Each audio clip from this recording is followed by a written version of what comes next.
MSN football ടോക്സിലേക്ക് അവർക്കും സ്വാഗതം.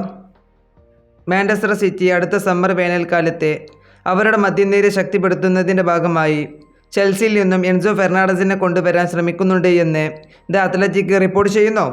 അവരുടെ ആ റിപ്പോർട്ടിൽ പറയുന്നത് ഇങ്ങനെയാണ്: മാഞ്ചസ്റ്റർ സിറ്റിക്ക് ചെൽസിയുടെ സൂപ്പർ താരമായിട്ടുള്ള എൻസോ ഫെർണാണ്ടസിനെ കൊണ്ടുവരാൻ അവർക്ക് ആഗ്രഹമുണ്ട്. അതുപോലെ തന്നെ മധ്യനിരയിലേക്ക് അദ്ദേഹത്തെ ഒരു ഓപ്ഷനായി പരിഗണിച്ചു കൊണ്ടിരിക്കുകയാണ് എന്നാണ് ഈ റിപ്പോർട്ടിൽ പറയുന്നത്.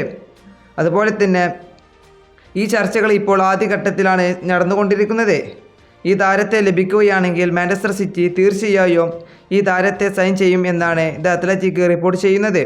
അതുപോലെ തന്നെ നമുക്കറിയാം, ചെൽസിയുടെ മധ്യനിരയിൽ കളിക്കുന്ന എൻസോ ഫെർണാണ്ടസ് മികച്ച രീതിയിൽ തന്നെയാണ് ഈ സീസണിൽ കളിക്കുന്നത്.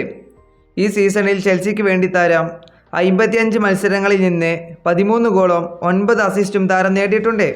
ഇത് ഒരു മികച്ച പ്രകടനം തന്നെയാണ്. താരത്തിൻ്റെ ഈ മികച്ച പ്രകടന കാരണമാണ് മാഞ്ചസ്റ്റർ സിറ്റി ഈ താരത്തെ സൈൻ ചെയ്യാൻ നോക്കുന്നത്. ഇത് മാഞ്ചസ്റ്റർ സിറ്റിക്ക് ഈ താരത്തെ ലഭിക്കുകയാണെങ്കിൽ അത് അവർക്ക് ഒരു വലിയ മുതൽക്കൂട്ട് തന്നെയായിരിക്കും. ഈ വീഡിയോ ഇവിടെ അവസാനിപ്പിക്കുന്നു. ഫുട്ബോൾ ലോകത്തെ കൂടുതൽ വിശേഷങ്ങളുമായി അടുത്ത വീഡിയോയിൽ വീണ്ടും കാണാം.